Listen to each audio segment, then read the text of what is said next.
Nos encontramos en las instalaciones de la Defensoría del Pueblo con el doctor Jorge Ábregu y Nostroza, comisionado del programa de pueblos indígenas de la Defensoría del Pueblo, con quien vamos a conversar sobre la situación y la problemática de los pueblos en aislamiento voluntario desde un enfoque de los informes de la Defensoría del Pueblo. Y en ese sentido quisiéramos empezar por uno de los más importantes, que es el informe defensorial número 101, donde se refieren por primera vez a los pueblos en aislamiento voluntario, si no corríjanme, y donde quisiéramos recordar cuál fue una de las principales recomendaciones al respecto y los grados de implementación de las mismas, ¿no? Han pasado ya bastantes años, pero siempre es bueno ver en perspectiva, ¿no? Cómo estábamos y qué se hizo, ¿no? Buenas tardes. En nombre de la Defensoría del Pueblo agradecer la entrevista. Con relación a la pregunta, en efecto, como tú has mencionado, es necesario en relación a la protección de los derechos de estos pueblos en situación de aislamiento y contacto inicial, ver en perspectiva histórica un poco cómo se han ido dando algunos hitos en relación a su protección, y evidentemente en relación al rol que ha desarrollado la Defensoría del Pueblo sobre el particular. Como bien mencionas, el informe del año 2006 tiene varias recomendaciones para la protección de estos pueblos. Entre ellas, la principal, sin duda, está relacionado con la necesidad de que el Estado peruano establezca un marco jurídico de protección de estos pueblos, ¿no? Cabe mencionar que a esa fecha la única norma legal de protección que existía era una disposición que estaba en la Ley de Comunidades Nativas, ¿no? En virtud de la cual se crearon 5 reservas territoriales, pero que ciertamente requerían un marco más amplio de protección, ¿no? Que desarrollara en detalle mecanismos de protección de estos pueblos. En ese sentido, la principal recomendación, la más importante, ¿no? y que ciertamente contribuyó a la posterior aprobación de la Ley 28736, ¿no? Que actualmente se encuentra vigente y que rige la protección de estos pueblos. Lo que señaló la Defensoría abonó pues ciertamente a que se aprobara esta norma que se encuentra vigente hasta la fecha. Entre otras medidas, ciertamente se recordó digamos, la necesidad de incorporar algunas disposiciones para efectos de ordenar los procedimientos frente a solicitudes nuevas de reservas, obviamente el establecimiento de mecanismos de protección para los problemas que puedan tener en salud, ¿no? Ante la vulnerabilidad inmunológica que afecta a estos pueblos. Se recordó también la necesidad de impulsar algunos procesos que estaban en curso. No obstante, estas diversas recomendaciones, como repito, la más importante y que finalmente podemos decir que fue acogida, ¿no? Fue la que implicó la aprobación de este marco legal que a la fecha protege a estos pueblos. Nos parece que ese informe defensorial 101 marca un hito porque hace un diagnóstico de la problemática tanto de las reservas territoriales reconocidas por la Ley de Comunidades Nativas y otras, y empujó un poco el reconocimiento de otras 5 que estaban en solicitud por parte de AIDESER, que en principio más que el Estado le interesaba que se reconozcan, ¿no? Otra de las cosas que resulta interesante es que nos hace ver que las normas con las que estaban reconocidas en ningún caso eran informes, eran resoluciones ministeriales, resoluciones directorales del ámbito de agricultura. Y hacia el año 2003, en el ámbito del proyecto Camisea por presión del Banco Interamericano de Desarrollo y la sociedad civil y la propia Defensoría, el gobierno de ese entonces Toledo crea, vía Decreto Supremo 028-2003 AG, a la reserva Coapacori-Nahuanantis, que sería la primera que tuviera un rango de decreto supremo. Y en ese contexto la Defensoría del Pueblo nuevamente vuelve a opinar. En un informe célebre para nosotros, que es el informe número 103 sobre el proyecto Camisea y sus efectos en las personas, donde además de ver el tema de la reserva Coapacori-Nahuanantis, hace una serie de observaciones sobre el proyecto Camisea, muy importantes, que no vamos a hablar hoy día, pero hay que reconocer que a partir de ahí se gestó una serie de resolución de conflictos sociales, socioambientales, de los cuales se aprendió mucho, ¿no? Pero sobre específicamente el caso de la reserva Coapacori-Nahua, ¿qué se dijo en este informe defensorial 103 en la medida de que estaba afectada por actividades de hidrocarburos, en medida que estaba superpuesta? ¿Qué se señaló en este informe 103? Como bien ha señalado, este documento es bastante amplio, ¿no? En tanto aborda las afectaciones de derechos en general de diversos sectores de la población, pero hizo, como bien refieres, este informe defensorial un especial énfasis en la protección de los pueblos en situación de aislamiento que se encontraban en esta reserva. En primer lugar, lo que este informe recuerda es una recomendación que había hecho el informe anterior, es decir, la necesidad de establecer un marco legal de protección a estos pueblos, a partir de este caso que tú mencionabas, ¿no? Para ese entonces, en realidad estamos hablando del mismo año, habían transcurrido simplemente algunos meses, ¿no? Y esta es una oportunidad importante para volver a recordar esta primera cuestión. Lo segundo, evidentemente, está vinculado con la necesidad de adoptar medidas de protección. Las actividades que se autorizaron en ese momento y que continúan hasta la fecha, se le recordó al Ministerio de Energía y Minas y a otros actores vinculados con esta actividad que era fundamental que se establezcan medidas para la protección de los derechos de estos pueblos. En ese sentido, esto evidentemente, en tanto a que representa una actividad que es permanente, ¿no?, que se mantiene durante todo el tiempo que está en explotación, es algo que requiere siempre una permanente supervisión, ¿no? Y bueno, en ese devenir, digamos, del tiempo, como bien sabes, también han habido cambios, ¿no?, en la institucionalidad responsable de estos temas y que ciertamente tendrían que retrotraerse, ¿no?, a todas estas cuestiones que están en el marco de lo que la Defensoría identificó como problemas, ¿no?, y que motivó recomendaciones, ¿no? Esto a propósito ciertamente de otros temas que seguramente vamos a tratar, que tienen que ver con todo el proceso de adecuación, ¿no?, de las reservas territoriales a reservas indígenas conforme lo dispone la ley 28736 y su reglamento. Posteriormente se aprueba la ley de pueblos en aislamiento voluntario y el reglamento, ¿no? Recuerdo en esa ocasión ver el proceso desde AIDESEP y lo que estuvo en debate tanto a nivel parlamentario como desde las organizaciones indígenas y la propia Defensoría del Pueblo en ese momento.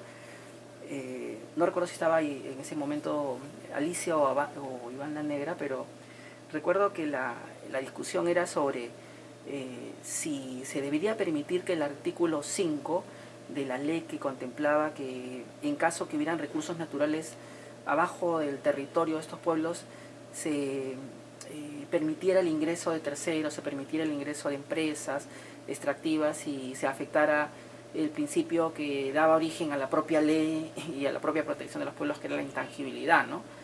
Y aquí una cosa curiosa, ¿no? Un parque nacional es siempre protección estricta, intangible, y así haya petróleo, así haya minerales, no vamos a poder extraerlos porque ya son definidos por política de conservación in situ como lugares de protección estricta, ¿no? Y en este caso el debate era ese, siendo que hay pueblos en extrema vulnerabilidad, cómo era posible que frente al interés económico de recursos naturales versus los derechos fundamentales se permitiera una excepción que vacía de contenido tanto la ley como el reglamento, ¿no?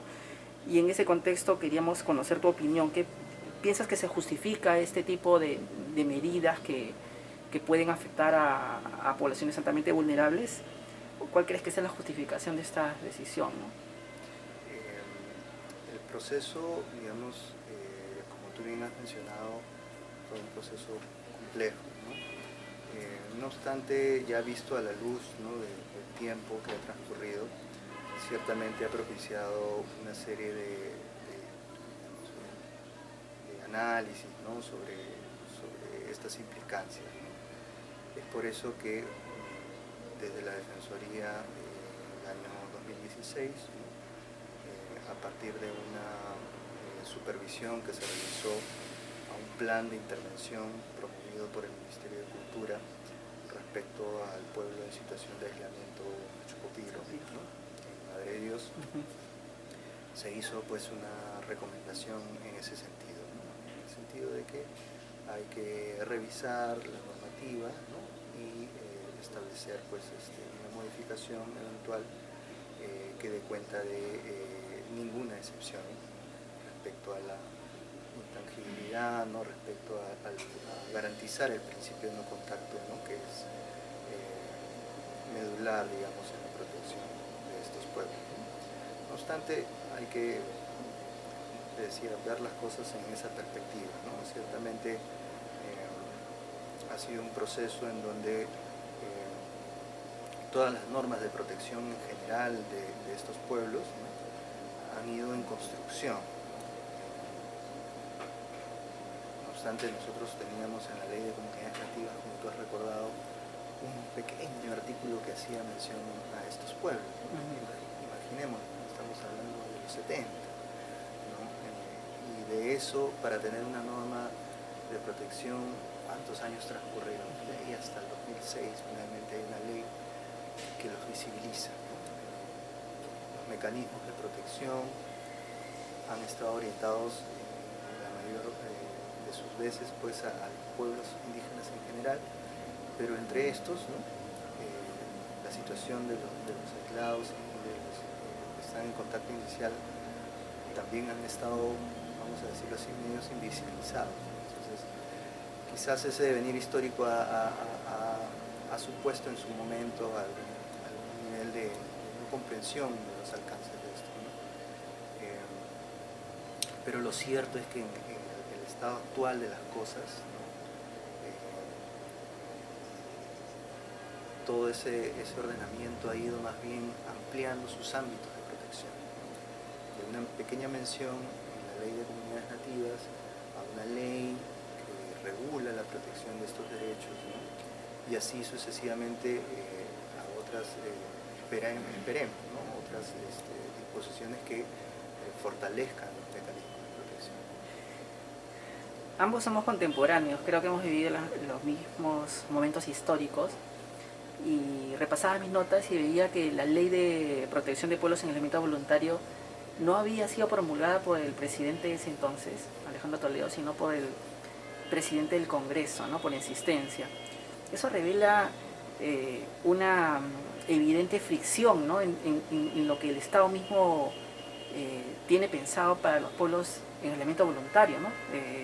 No recuerdo cuáles fueron las razones, no sé si tú las recuerdas, pero independientemente de cuáles fueron, parecería que había una posición del Congreso, otra del Poder Ejecutivo, otra de la sociedad civil, de las poblaciones indígenas y de la Defensoría, y los únicos que no tenían forma de hacerse escuchar, como en alguna ocasión en sus informes sobre pueblos indígenas en general decían, eran los invisibilizados pueblos en aislamiento voluntario. Entonces, creo que como política pública estos mecanismos de protección han sido bien complicados, como tú lo has planteado, sacarlos a la luz, ¿no? Y por eso es que tienen estas inconsistencias que ustedes en este informe 004-2016 DP, en la chama S, PPI, raya PPI, donde el doctor Sánchez, de la Juntía, manda la comunicación al Congreso de la República diciendo que se modifique la ley para que sea absolutamente intangible la protección estricta, a propósito de lo que plantea de los Machu Picchu, pero que se modifique la ley para todos, ¿no? Entonces, ¿Hubo una respuesta del Congreso de este oficio, de este informe, este informe de la Defensoría del Pueblo, o no hubo respuesta?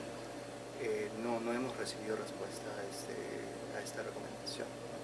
No obstante eso, sí, evidentemente es algo que requiere seguimiento, no requiere involucramiento también de parte de otros sectores, ¿no? Es un proceso ciertamente que no es sencillo, ¿no? Es una recomendación de ese tipo al Congreso de la República exige cierta insistencia, ¿no? Entonces,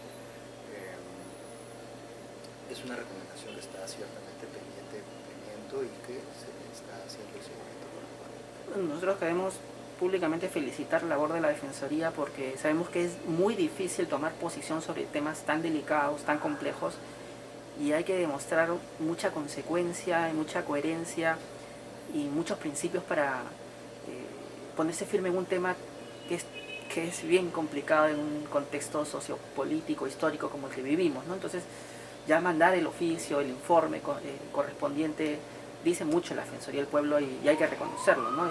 Sin ustedes muchas de las cosas de derechos de pueblos indígenas no habrían avanzado, ¿no? Y este tema de aislados creo que va a ser capital de a lo que viene la legislación sobre protección de estos pueblos, ese informe, ¿no? Ese informe va a ser clave, ¿no?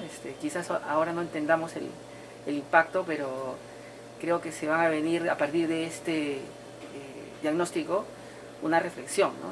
Sobre qué vamos a hacer. La ministra de Cultura hace poco recordaba justamente lo que tú decías de la adecuación de las reservas.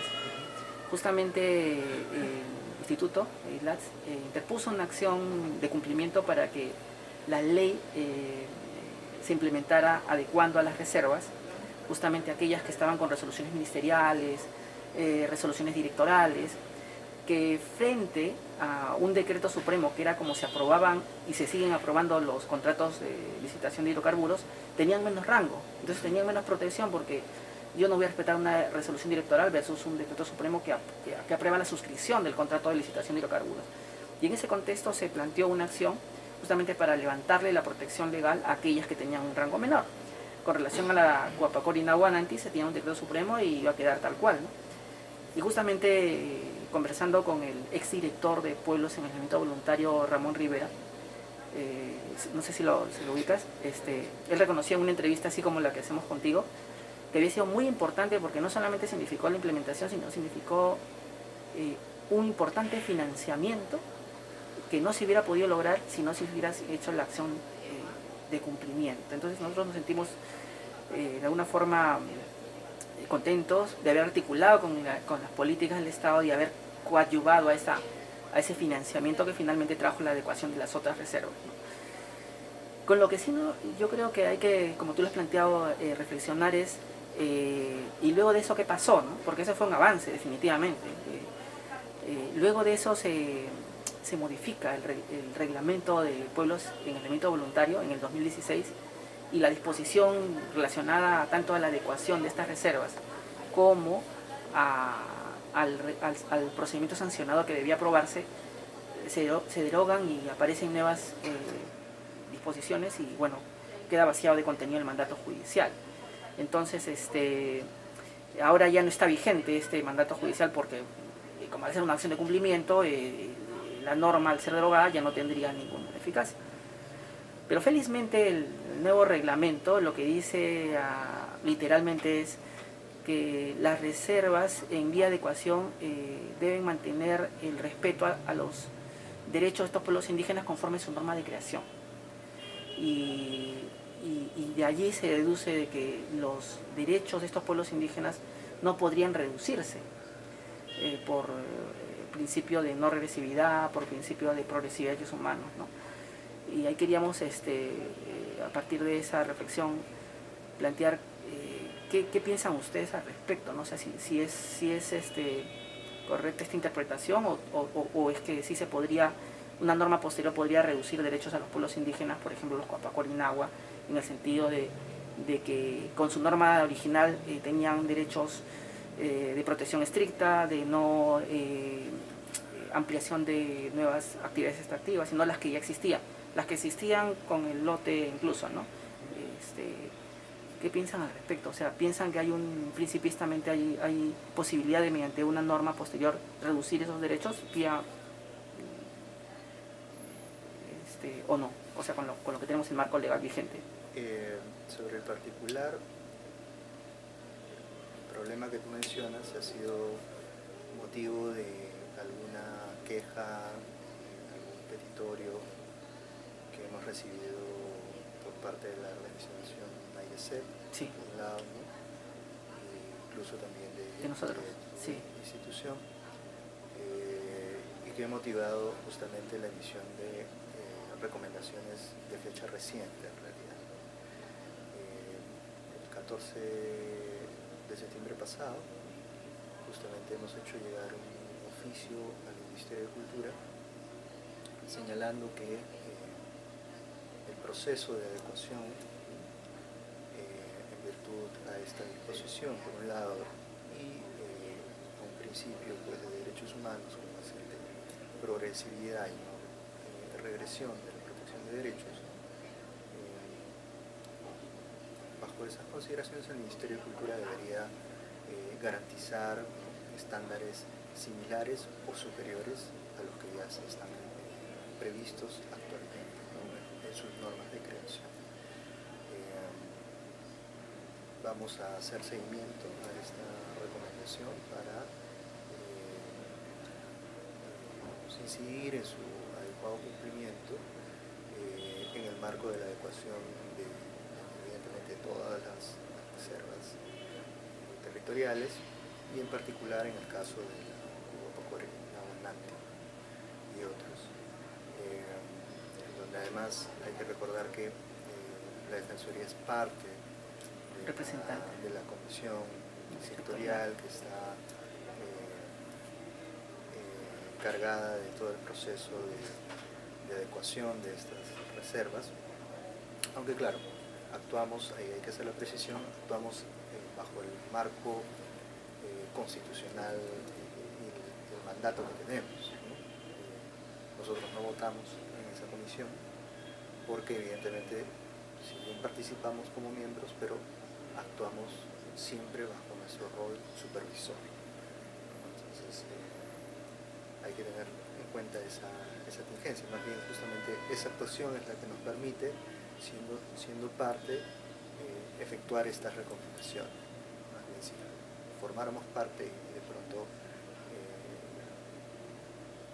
además participáramos en la toma de decisión, sería un poco incongruente tomar una decisión y a la vez supervisarla misma. Por eso esta cuestión es importante tenerla presente en cuanto a la participación de la Defensoría en ese espacio. Reiterarte, ¿no? que para esos efectos de esta problemática que tú planteas se ha hecho este análisis, ¿no? Y lo que ha conllevado a formular estas recomendaciones que esperemos nos brinden dentro de poco alguna respuesta por parte del Ministerio de Cultura, en tanto que expresa pues una preocupación a efectos de que se garantice pues, el respeto de los derechos que ya se han consagrado en virtud de este principio. Nosotros debemos reiterar que a lo largo de toda la historia de la Defensoría, que hemos seguido muy de cerca, este tipo de actuaciones que tienen ustedes, no solo en este caso, sino por ejemplo en el caso de la consulta previa minera que Alicia nos contaba que se han retirado de la supervisión porque tienen una crítica sobre el particular, y ahora con lo que tú me planteas de que han respondido la comunicación hecha por IDLATSIA y DECEP y han recomendado al Ministerio de Cultura que en la categorización no se reduzcan los derechos ya adquiridos, sino que se eleven estos, muestra una consecuencia que va de la mano con la institucionalidad, y eso justamente es democracia. O sea, que no olvidamos la memoria histórica de quienes fuimos como institución, además de personas, ¿no? Y yo creo que ustedes son muy coherentes en esa responsabilidad de mantener esto, porque siempre es muy difícil mantener una línea de recomendaciones que siempre afectan intereses políticos, económicos, y es complicado, ¿no? Pero sí, la verdad estamos de pronto bastante contentos porque la Defensoría está haciendo lo que siempre ha hecho, ¿no? Y esto es muy bueno, porque más allá de que ustedes puedan hacer que se cumplan esas recomendaciones, está de parte de los propios pueblos indígenas, de la sociedad civil y de otras autoridades que también deberían ser parte de la solución y llevar adelante un proceso donde las propias autoridades tomen la mejor decisión para pueblos que están en alta vulnerabilidad, ¿no? Y allí quería llegar a lo que nos decían ayer, sí, creo que ayer estábamos entrevistando al representante del Ministerio de Salud sobre pueblos en aislamiento voluntario y él decía, ustedes son vulnerables, pero los pueblos en aislamiento voluntario son altamente vulnerables, porque si se enferman de algo que tú y yo nos enfermamos, a mí me pueden atender en la posta, pero él se muere de una gripe, se muere de una diarrea, se muere de un sarampión. Por eso se llaman alta vulnerabilidad, o sea, lo que es una enfermedad para ellos puede ser mortal, ¿no? Mientras que para nosotros solamente sería una enfermedad. Escuchándolo a él, y que era muy transparente al decir su condición de estos pueblos, y escuchando lo que ustedes han planteado, creo que se ve con un poco más de esperanza el proceso de protección. Además porque ayer está colgado en el canal del instituto que un poco lo que la idea de estas entrevistas es transparentar la gestión del Estado. Él decía, la población amazónica está decreciendo, incluyendo los aislados. Si no hacemos algo para mejorar las políticas, poco a poco van a ser menos, ¿no? Entonces, este tipo de decisiones, plantearle al Ministerio de Cultura la salvaguarda es clave, me parece clave para poder seguir dialogando. Creo que el diálogo es fundamental y ojalá pudiéramos tener un diálogo entre todos los participantes competentes para poder llegar a una solución. Y si no, hay otras vías, ¿no? La judicial, aspectos políticos, el Congreso, ¿no? Pero creo que es importante lo que han planteado. Ustedes decían en el Twitter, lo sigo mucho, ustedes tienen un Twitter muy activo, que tampoco se ha aprobado el Plan Nacional de Protección en Aislamiento Voluntario. ¿A qué razones crees que se deba a ello y qué recomendación ustedes han dado al Ministerio de Cultura?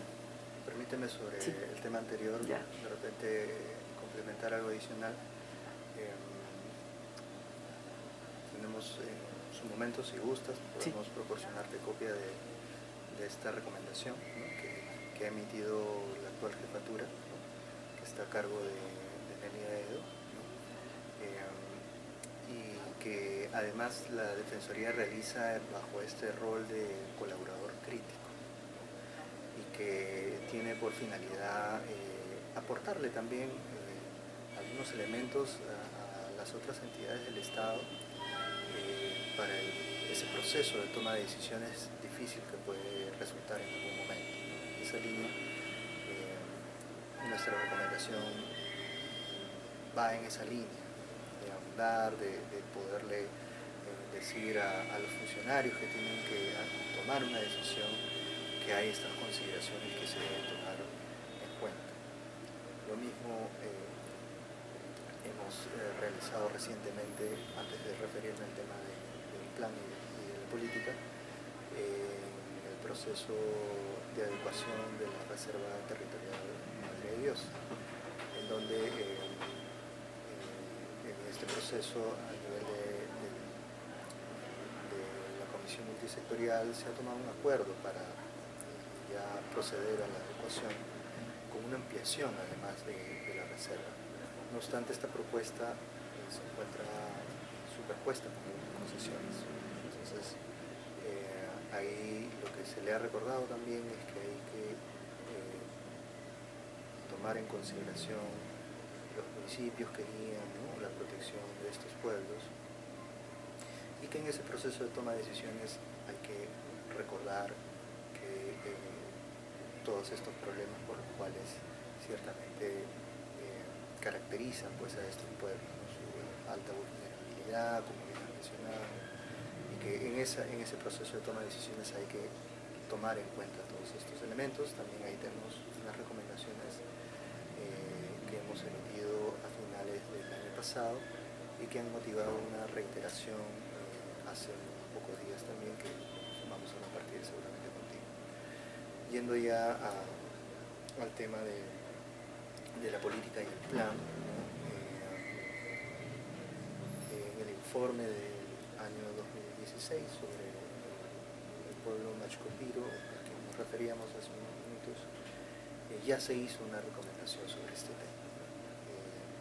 Ciertamente es preocupante, ¿no?, que el marco legal de protección ha establecido la necesidad de establecer estos instrumentos de gestión para encaminar las acciones que el Estado desarrolle, pues, para la protección, establecer metas, objetivos específicos, que hayan transcurrido una buena cantidad de años.